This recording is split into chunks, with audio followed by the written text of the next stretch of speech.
Welcome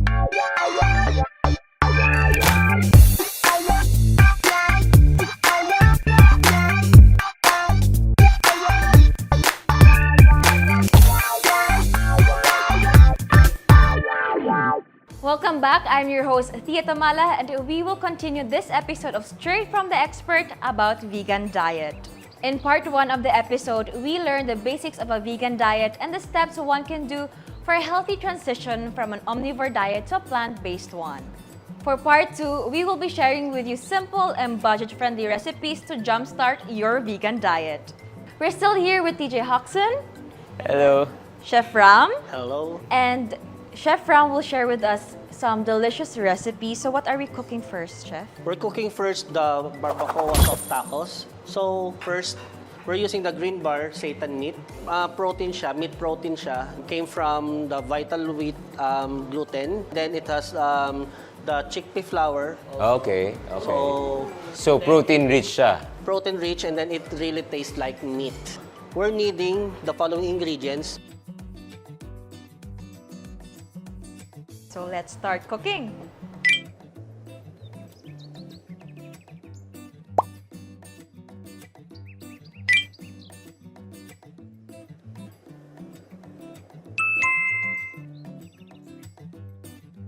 TJ, do you have any suggestions as to where we can find ingredients for vegan dishes? Okay, so for vegan ingredients, actually, we have some vegan grocery or grocers. For example, here in Manila, we have the vegan grocer. Meron din dito sa Makati, it's called Asad kasi lahat ng ingredients are mostly vegan naman. Yung mga spices, stuff like that. And then of course, sa grocery, easily available naman halos lahat ng mga ingredients. If you want plant-based meat, marami na rin available sa mga supermarkets.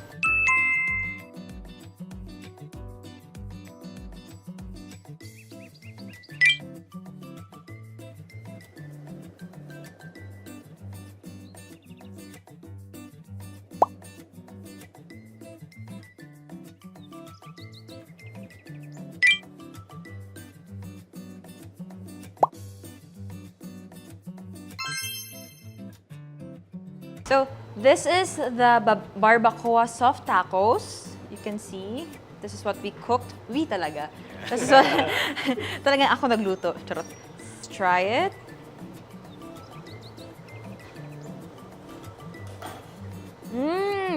It's not as spicy as I thought it would be, but really tastes like meat.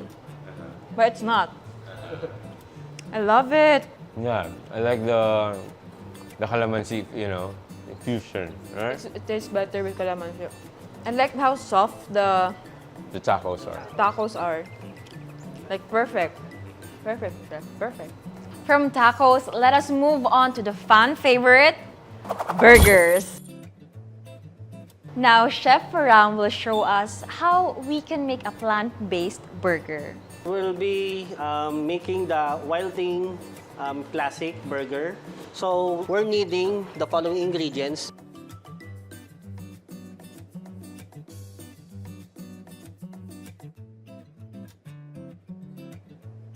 Okay, we're using the green bar Wild Thing burger patties. These patties are made of jackfruit, the tofu, and also the seitan.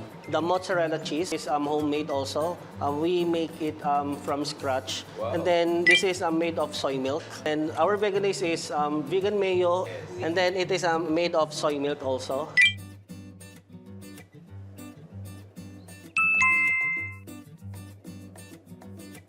Chef Ram, what are your cooking tips for our beginning vegans? Are there any specific cooking styles that you can maybe recommend? First, sa mga nagsisimula maging vegan, I think first is to be open-minded first. Kailangan i-accept natin, di ba, na yung pagiging vegan, and then maging yung mindful tayo sa lahat, sa ingredients, and then syempre, ang pagiging vegan is, di ba,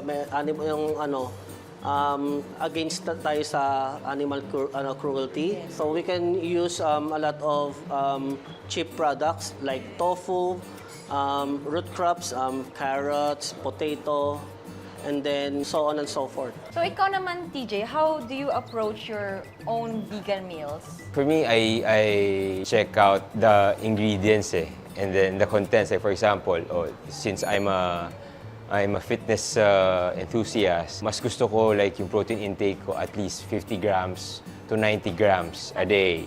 Wow. Parang normal diet but this time on a vegan diet. Vegan diet lang.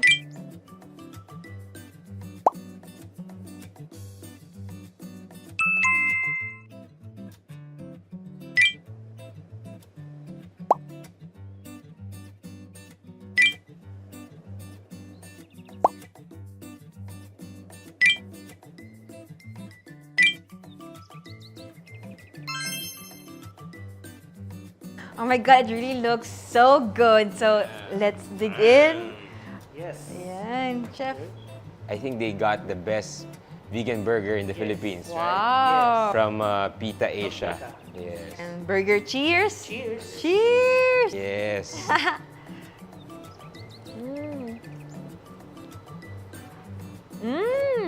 Oh my God, this cheese is so good. First time ko mag-try ng vegan cheese and vegan burger. Yeah, it's basically the same, right? Like, It's really good kahit busog na ako. Grabe guys. Mabuti ko to. The patty tastes like a very, very good patty. I'm yung high-end patty. Diba? And I think anyone, including non-vegans, will definitely enjoy the dishes here at Green Bar. Chef Ram, kindly invite everyone for your social media accounts. Where can they find you? So our social media accounts, you can find us at Facebook, the Green Bar Cafe, and Instagram, Green Bar Cafe. And ikaw naman, TJ, where can we find you? just follow VegFest Pilipinas. It's a page wherein you can find vegan products there, vegan events. Actually, the VegFest is a vegan festival, the largest in Asia. We hope you learned a thing or two about a vegan diet, and for those who are planning to become a vegan, we hope this episode will help you on your journey. And that's it for this episode. Thank you for watching, and for more helpful, informative videos and stories like these, visit gmanetwork.com/lifestyle and follow them on Facebook, Instagram, Twitter, and TikTok. You can follow me at Thia_Thomalla on all social media accounts, and thank you for watching until the next episode.